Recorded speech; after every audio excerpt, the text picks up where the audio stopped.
What's up, world? You're listening to Globetrotter, the pod that puts the lover in travel lover. I'm your host, Cassy Martinez, and each week I trade tales with a slew of amazing adventurers who, like me, kiss and tell. I met today's guest, Talia Malberg, completely by chance while backpacking through the Balkans 2 summers ago.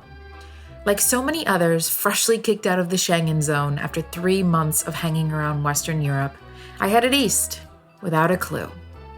By no means planned, Talia and I hitched our wagons together for over 2 months. We adventured through countries like Montenegro, Albania, North Macedonia, and all the way down to Turkey. We were there for each other as the roads became more winding and English much less spoken. And it was amazing. I can confidently say that I wouldn't have done half the epic shit I did without Talia by my side. From Bosnian nightclubs to beach bumming it in Albania, this is our story.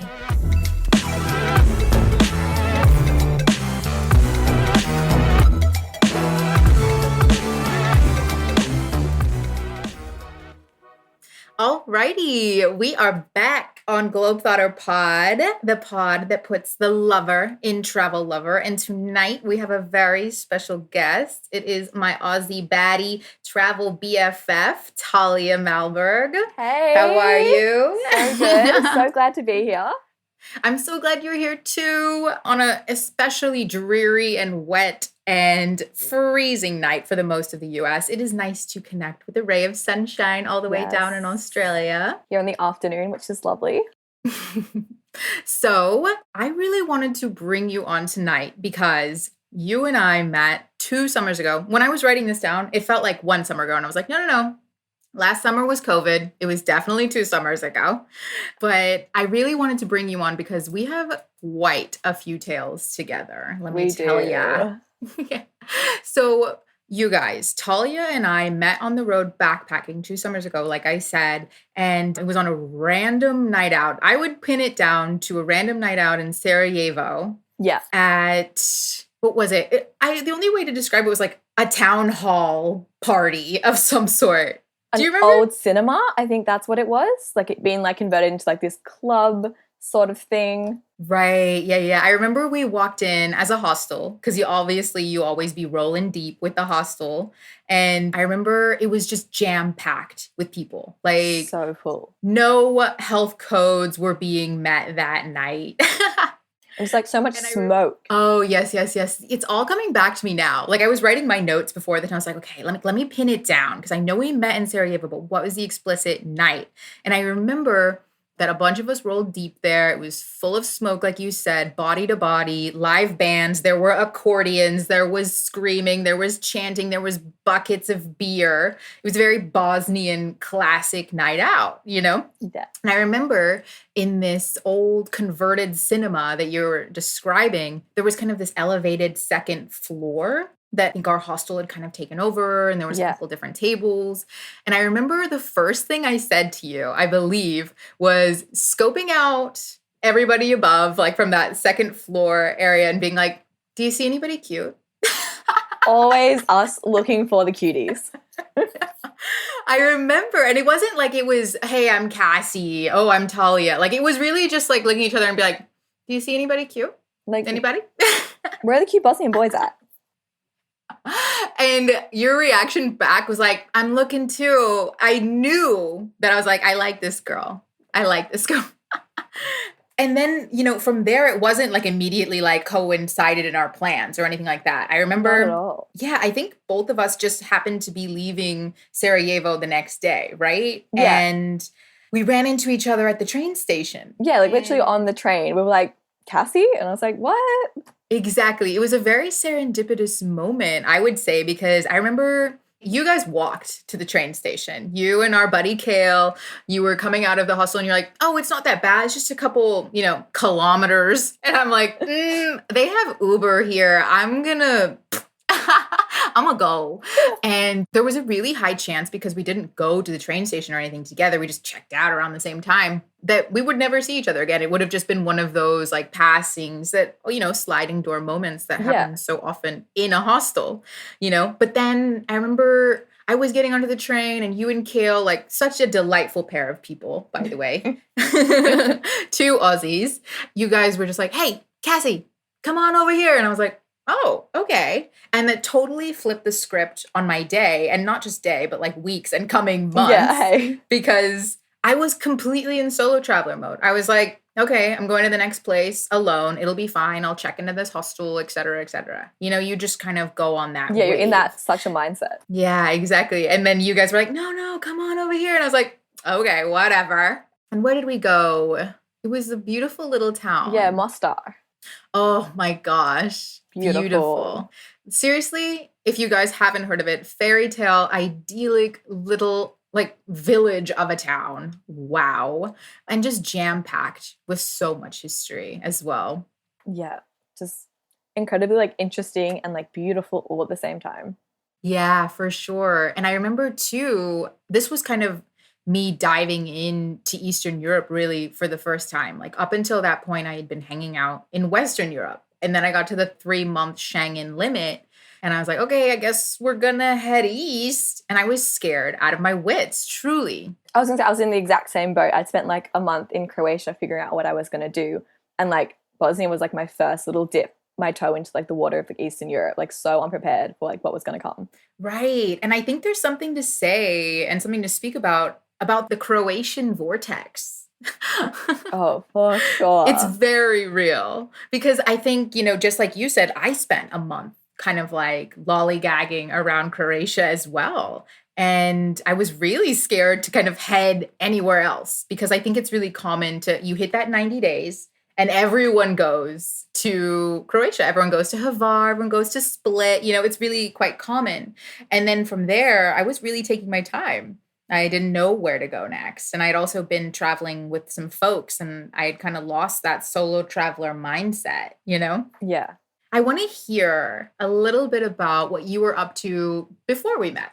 Oh, so I'd been totally in Western Europe pretty much the whole trip, just traveling around there. I met up with a bit of family as well, up like in like Copenhagen. And then I just kind of been like going across. I was in like Germany just before I went to Croatia.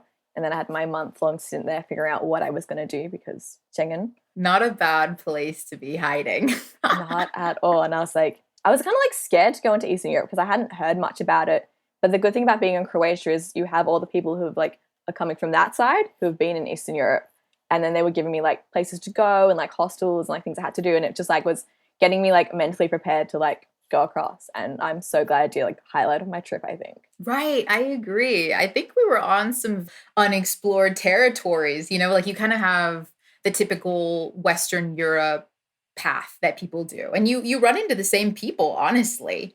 Like I remember running into one guy, I think 3 or 4 times. Like it was Prague, and then it was Vienna, and then it was Budapest. And we just kept running into each other, and always at the same hostels too, because while there are a bunch, there's really only in each town like a couple that are 9 to 10 stars. And everyone stays there because everyone's getting the same word of mouth recommendations. And I think that Eastern European trek is a little unexplored by mainstream travelers and should definitely be checked out. Definitely like off the beaten track.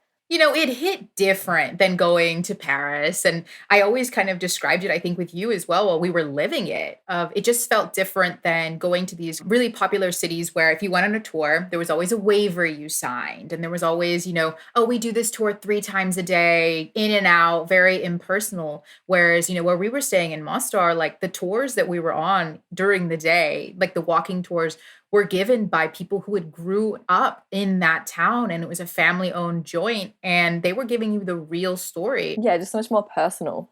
But I want to get into a little bit about how old you were when you started that trip that we met on, because this blows my mind. So yeah, I'd finished high school the year before, and I left because I was young for my year. I left at like 17, and then I turned 18 while I was in my like first few weeks there. Yeah, I remember you even had like special paperwork, right? Yeah, because it's just hard to stay at hostels when you're under 18. So like I had like a bit of trouble in my first few weeks. And how did you solve that? Would you slip them like the permission slip essentially? And Yeah, just be like, look, I have like a thing, it's signed, it's like OG. And like most of the time, like it's kind of hostel, like so it's like they're pretty chill. Like it wasn't like much of an issue, which was good. right. You're like, if my parents don't have a problem with this, I don't think you should have a problem with this. I was like, I'm like surviving on my own. Like I feel like I look responsible enough to like get through this. Truly. And I also just want to preface with, I think Talia was one of the most mature people I met while traveling. Like I remember when we would kind of bounce from city to city, you would have a folio full of your information and where your passport went. And I remember whenever we had to do like, some quick maths as well, I was like, okay, Talia, can you do this for us? So don't be worried for little old Talia. I think she grew up real quick on the road. So I just want to get into your travel style when you're on the road. Okay, so I definitely overpacked. That was like one of my big things. Like I was a 70-liter bag, which you could wheel and put on your back. In hindsight, it was good, but then it just was like very heavy. So that was what I learned on the trip, is just to pack light. That's something that would have probably saved me a bit, but the outfits were good, so it was all right. I remember when we would show up to places together, especially in Eastern Europe, people were like, that thing is huge that you're carrying around. Because, I mean, yours, you said 70 liters, right? Yeah, which is pretty big. I mean, to me, that was petite in comparison. Like, I had this massive eyesore of a pink American Tourister suitcase. Huge. And I remember just being so stressed out about it everywhere and lugging it up hills and trying to stuff it into buses and chicken coop buses that you and I had to sit through. Yes, when it became like a seat one time on a bus. Remember that? Like someone like sat on it in like the middle aisle of the bus. I remember this. We were on one of those tiny little buses. I think we had just been running back to try and get on the bus. We were late, of course, and we were just like, okay, we're going to get on it. It's going to be fine. Everything is going to be fine. We get there. We're one of the last few people. The bottom is full of all the trunks and all the suitcases and backpacks. And he looks at my bag, this honking, massive pink suitcase. And he's just like, that goes up there. And I was like, inside, in? And he was like, yep, we're turning in. I mean, he's not talking to me in English at all. Let's not get it twisted. But essentially, he's like, yeah, goes inside. And then he turned it into a seat.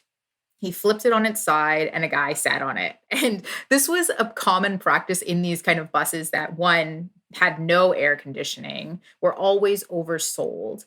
And thirdly, they always just turned the hall into a middle row. Yeah. They'd have this like crates. Like it didn't have like your suitcase. It'd have a crate and someone would just sit on that. Oh, yeah. And when my suitcase wasn't there, they would instead just like grab, like you said, like what looks like a step that you would use to like change a light bulb or whatever. They would set it down and they'd be like, okay, 20 euro, sold a new seat. Like, wow. I have some flashbacks right now to how hot those vans were. Boiling, like so hot. Seriously. Try to have like the window open and like it would do nothing. Oh, we were lucky if they had windows, truly. I remember some of the biggest sources of air would be just them opening up like the little hatch on the top that would be sort of like the emergency exit. And you'd be like, oh my God. And you'd be contemplating like, how did I end up here? And these vans, they took some time. Like you're going through all these windy kind of like messy roads, right? And so going from point A to point B, I mean, we would be lucky if something took 4 hours. Like that's short, man. Yes, so long and so hot. I remember as well that you and I had a really complementary travel style. I was 3 months in. How many months in were you in when we met? Oh, I think it was like, it would have been like around 3-4 months at that point. Right. I think we're very much on the same wavelength of I'm tired a little, you know? It's been a long time on the road. It has. And I think, we really bonded over, oh, okay, let's go to like these kind of smaller little towns and really kind of enjoy what a cute little village could offer, or maybe a hidden gem of a town. I think remembering we even went to like a national park together in North Macedonia and just really connected Yeah, just with the source nature there. and the hostel dogs. Oh my gosh. I remember that so much. And if there was a hostel dog, like all the better. But I remember as well, every couple of weeks, we would kind of have this same realization of, I kind of want to go to the city. I want to party a little. On a little club. Exactly. Just like you said, I want a little clubbing action. And so we would go on Hostelworld and we'd see, okay, well, where's nearby? We'd take the bus, the 4, 6, 7, 8 hour bus, and we'd get into town and we'd let loose, let me tell you. Definitely. I remember going to one of the bigger capital cities and drinking way too much vodka, right? Yes. And the funny thing is like, you know how we were saying that we wanted to go to a big city and enjoy it, but then every now and then, like after like a couple of days in the city, we'd be like, okay, enough. Take me back to the forest. I cannot. Yeah, like small town. Yeah, exactly. Take me back to the town. I want to go see the dogs again. We both would get a little bit overwhelmed by it, I think. Yeah, it's like a big city was like nice for a few days, like get that like clubbing moment. But then it's just like, I just want to like be chilled, like have some conversations where I'm like sober, like chill out. Oh, for sure. I remember, what was it, in Montenegro as well, we just did so many cute little like boat tours, sunset dinners. The best. Like we did that one, Truly. that boat cruise that like took us over to that like island. I mean, we were there for like way too long and it was like really hot, but it was just like, it was just one, it was like this cute, we thought we're going to go to like lots of like little places. I think we went to 2 and we were like there for like 10 minutes, then 15 minutes. And then we like pull up to this beach. We're like, oh, this is nice. And we like go like sit down and then we're like, we've like been here a while. Like cut to 5 hours later, we're still there. I mean, it's beautiful, like, but we're kind of like, new destination? I'm like getting some serious like tan lines. We were very lucky that when we got to that island, we scooped up the one umbrella. Oh, yeah. Like, I don't know, like, why no one else went for that. Seriously, I remember I finished my book on that island. I was like, okay, there's only so many times we can go in and out of the water. And we were laid back. It's not like we were like, where to next, all that stuff. But still at the same time, like, truly, we were there the entire day. And I remember we would get so tan. I know, like the sun there, like the way it tans is just crazy. Right. I remember being so deeply surprised as well by Albania's beaches. I remember like the island you're talking about was over there and just being shooketh at how crystal clear everything was. It's like so blue. I Oh just couldn't my go to gosh, how like stunning. blue the water was. It was like, I think one day we've got to put pen to paper of like that trail that we took because I had never even heard of it and it was all completely word of mouth.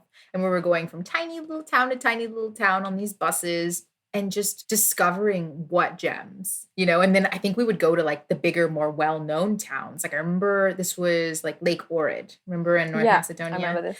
Right. And how there was the tiny little fisherman's town that we went to and we only stayed a night. We had been told again and again, like, you've got to get to the bigger city. That's where it's more fun. And it's like, wait, no, like, let's stay at this tiny little town and be on our kayaks and paddle boards all day long. That like really cool hostel, like the way it was just set up and it was just like small, such like a hidden gem that you wouldn't know of because everyone just like skips over and goes like straight to Lake Ohrid. And like it just has like such a different feel and vibe, which like you definitely don't want to miss. Exactly. It was Free Flow Hostel. I was tripping on the name for a second and I was like, no, it deserves a shout out. Free Flow Hostel in Struga, North Macedonia. And I remember staying there and the hostel owner is actually like a really cool dude from California who is out there living my dream life. I want to get into a little bit of what the show is all about, which is travel love. I was doing so many stories with you just now because it's so fun reminiscing, but I want to get into your thoughts on travel love specifically. And I want to hear in your words, how does it just kind of hit different than, say, going on a date or falling in love back home? What is that magic formula for you?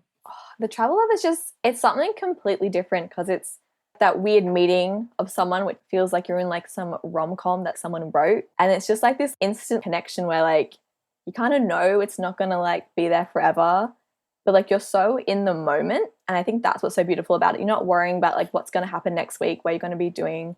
You're just in the moment, like with this person, just having such a good time. And it's just special little thing, I think. I love that. And, you know, last week we were talking about the kind of fleeting nature of just how much time you even have together. You don't get to ask those questions. And I think that just takes so much pressure off of a relationship just kind of getting its start. I think, you know, pressure and expectation and all those things that can happen, you know, when you're in kind of normal dating relationships and wanting to see where things go. It's kind of the opposite of a breeding ground for a really special moment. Yeah. It's almost like you're not as worried about like getting hurt because this is just going to be like a moment that you're going to just enjoy and be vulnerable in the best kind of way. Right, exactly. And it's a really special thing. I'd love to hear what about you feels different when traveling? I think I'm like a lot more carefree because like when I travel, I often travel without like a very set plan. You know, it's kind of like see where I go. I don't like to plan too far ahead because I think like that's kind of like one of the best things about travel is like who you meet. And then we end up like how we met, like that was a crazy moment. I love the unexpectedness and like waking up every day and like not knowing where I'm going to end up or like who I'm going to meet. I think that's just like such like a beautiful thing that like within like routine, like from where you're staying in the same spot, like you lose a bit.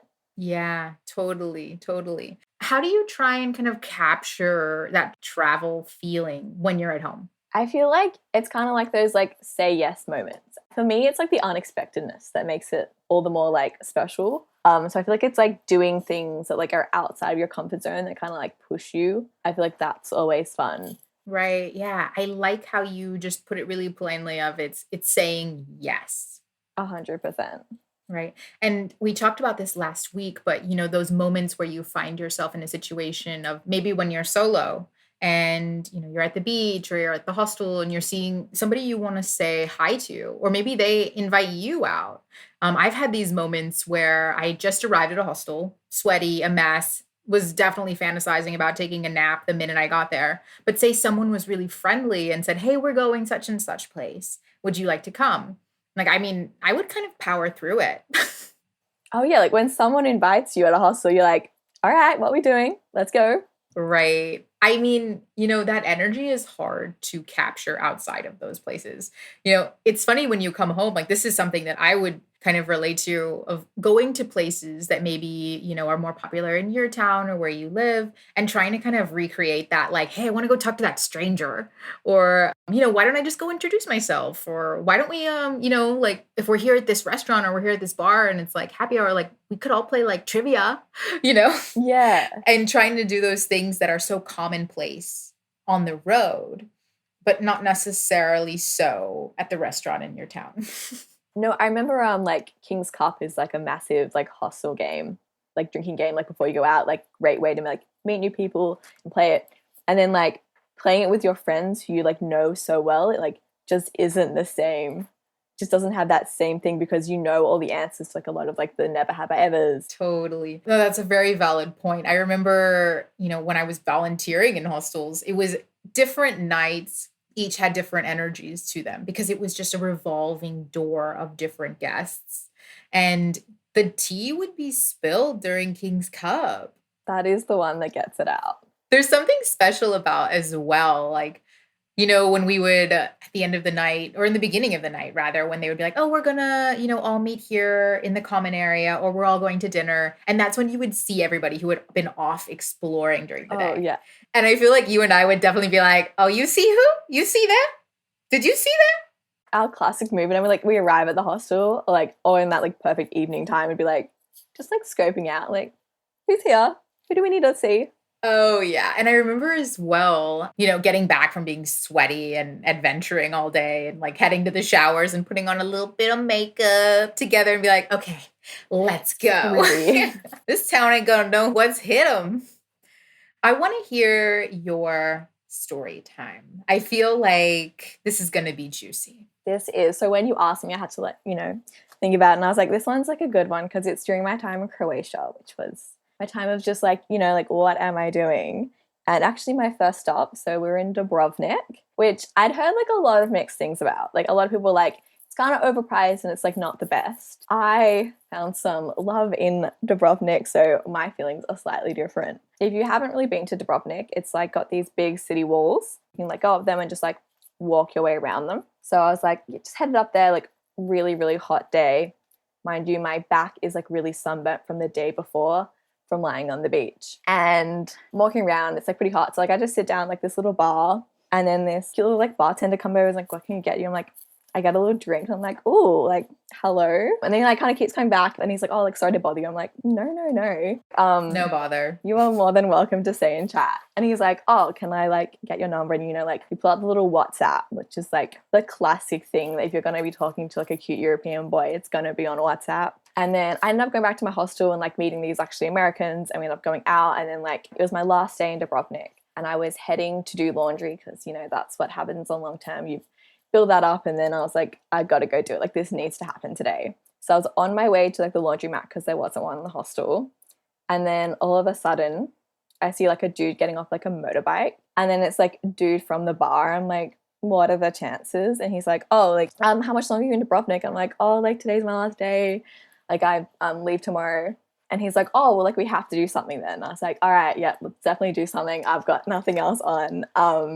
So then like later that night, you know, like go like fix myself up, put on some nice clean clothes that have now been washed. And he takes me up because like he actually owns the bar, which is like part of like the city walls. So we like head up there, and it's nighttime, so it's all like the city is lit up, and it's probably one of the best views I've seen in my entire life because tourists aren't allowed up there at night because it's completely closed off. Absolutely beautiful. I'm up there, like I'm taking photos, and like he puts his like arms around me. I'm like, am I in a movie right now? Like such like a cute moment that like just like didn't even feel real. Oh, I love that. I mean, honestly, Croatia really is about these unexpected little run-ins with people. Yeah, it definitely. It's like you never know who you're going to like come across in Croatia. That's true. That's true. And you know, a little bit about Dubrovnik too, like for people who are not familiar with what it looks like, basically it's King's Landing. Like they low-key shot a lot of Game of Thrones there, and that's kind of its really like currently claim to fame. And it's just outstandingly beautiful. I have a similar story that happened in Hvar, actually. And Hvar is like a Croatian island. I remember I had just gotten there via ferry, right? My huge suitcase, and I was solo. I wasn't with anybody, right? And I remember my map saying, oh, okay, the hostel is like half a mile away. And I was like, oh, fantastic, amazing. But Hvar is a really rocky island that any direction, like it's just up, up, up, up. And there I am, like halfway there, and I'm pushing my suitcase up, like breaking out into a sweat, peak summer. And I remember I just heard some guy from out of nowhere who I guess was like renting Vespas and was like, hey, do you need help? And I remember at this point, I'm covered in sweat. I just don't even want to be seen.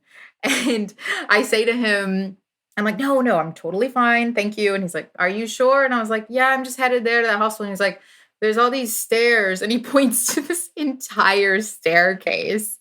And he's like, are you sure you don't want help? And I was like, okay. The reason won out in me.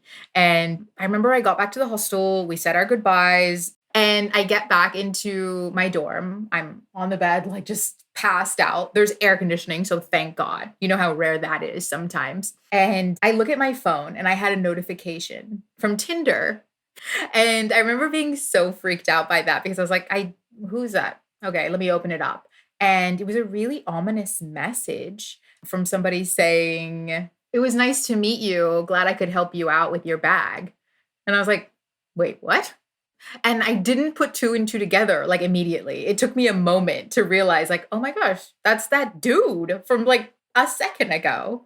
You know, we started chatting a little bit. His pictures were cute. I was like, okay, let me give you a little chance here. And he was really right quick with it. He was like, hey, sun's setting in like 30 minutes. Would you like to like get on my bike and go see the sunset from the top of the island? We went up to see the sunset up at the top of the mountain, right? And, you know, going round and round and round and round. on this hill, and the motorbike was really pushing it, right? And we get to the top, and I'm just like absolutely shook by how beautiful it is.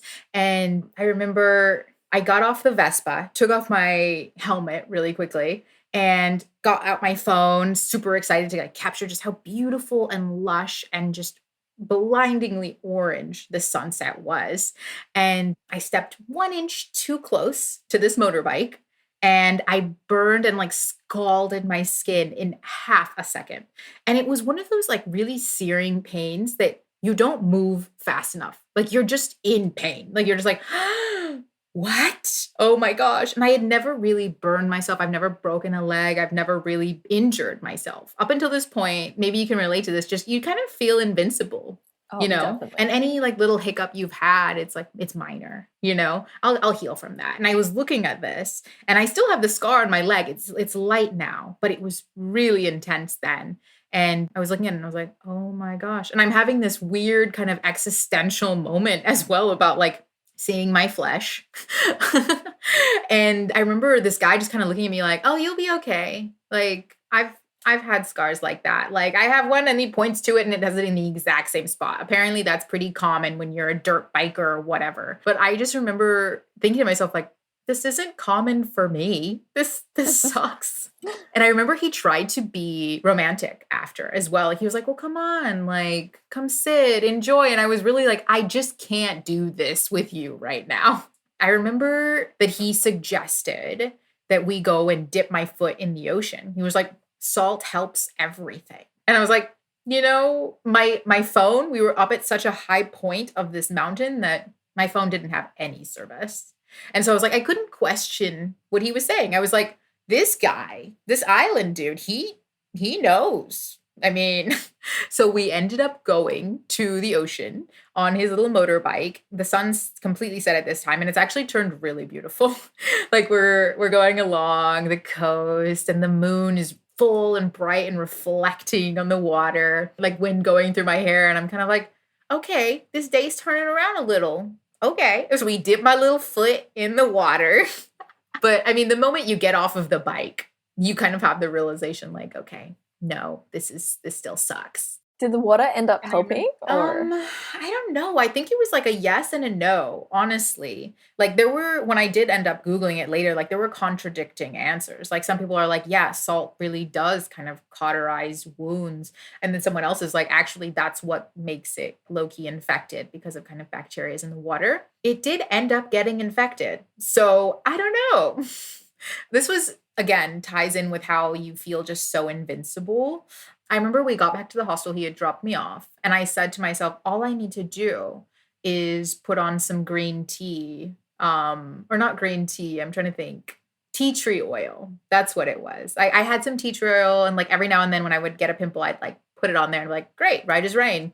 And I thought all I need to do to this burn is put some tea tree oil on it. Honestly, this is like a miracle elixir. Well, this burn needed so much more than that. So I never got it properly looked at. And like fast forward 3-4 days later, it was getting bad. And I remember going to a nurse, a doctor's office on the island, and they had to do some things to that leg. It's fine, but some things had to happen. Don't feel any pity for me, because I remember after he dropped me off that night, I got off of his Vespa and I ran into some people that were going to the big club on the island. And I was like, okay, I'll come with you. Should have gone home. Should have like washed the wound a little bit more. I was like, wait, let me just grab my wallet. I'll be right there. Like the classic moment of walking into the hostel and someone asking you to do something like. Exactly. There I was bleeding, wounded, literally. Had just come back from a date that was honestly, in the nicest terms, so. I feel like every now and then, I feel like you and I would run into people that were like, no, I'm going to take it easy tonight. I'm going to take it easy tonight. I'm going to have a chill one. And I just didn't know how to do that. I didn't know how to do that thousands of miles from home, like on an adventure that was kind of once in a lifetime. No, 100%. Like, absolutely. Someone offers you to go out and you're like, can I say no? I'll be right there, hobbling, but I will be right there. I want to ask you one last question. So when all this is said and done, when Australia lets you leave the island again, where is next on your bucket list? South America is somewhere that I would just absolutely love to go. It's been on the list for a while. I will meet you there because that is truly where I want to go next. Yeah. I feel like, oh yeah. I remember right before COVID got serious, right before it came stateside, I had a whole little adventure planned out that started in southern Mexico and then just kind of made its way down. I had even put down like names of hostels, which I will happily send to you as you plan out your adventure as well. But I remember when COVID got more and more serious, I had just booked my flight and I canceled that thing. I kid you not, 3 times. I canceled it and then I was like, no, it's going to be fine. And then I booked it again. And then I canceled it and then I booked it again. And then I canceled it. It was just such a crazy time. You know, it was pure chaos. There were so many different things coming out in the news. And I think we can all probably relate to it in the beginning of just being in denial almost a little bit. Yeah. You know, we all had our plans, so to speak. But yeah, I am with you. That map that I'm going to send you, it goes all the way from Mexico down to Costa Rica. But I'm ready, let me tell you. Oh, 100%. I need to travel again. It's been too long. I remember like coming back from my trip last year and it was like 6 months. And I came back and I was like, all right, so like I need to start planning the next one. And then obviously COVID hit. So that has not happened. I remember we had several conversations of, well, where are you going to go next? And you had kind of shared a couple different spots. Yeah, Canada was also up there as well. That's somewhere I really want to go. Well, we will get there. We will. And I really am excited for, you know, embarking with this new mindset, you know, and seeing how it differs and how it changes and the kind of travelers that we will be next up. Yeah, whole new chapter. I definitely think that I'm going to be more hungover with age. I feel like that first trip out of quarantine, it's going to be like, I need to do everything and everything to the max. I mean, that's kind of already as we are, like, you know, like you arrive at the hostel, go out. But I feel like it's going to hit different because it's been so long. You know, one of the best parts about traveling already was meeting so many people and sharing these epic stories of what they had experienced in their life, right? And then we have this situation where, I mean, everybody has something to show for what we've been through, you know? And I think it's impossible to have gone through the last year and not have some big growth and change. And I think it will really affect the way that we have fun, you know, and the way that we explore and kind of get to know each other. And I think largely too, like how we relate to each other, even in these like romantic situations. So I'll be very curious. Yeah, it'd be really interesting to see how things will shift from this. Well, I think that's all we've got for tonight. So check out Talia at Talia_Malberg and keep up with all her little hijinks down under. But Talia, it was so nice chatting with you. I will be seeing you soon on the internets, and I appreciate you spilling your guts with us and telling you all about your little love affair with this Croatian cutie over in Dubrovnik. Happy to share, and thanks for having me. I had so much fun. Enchanté.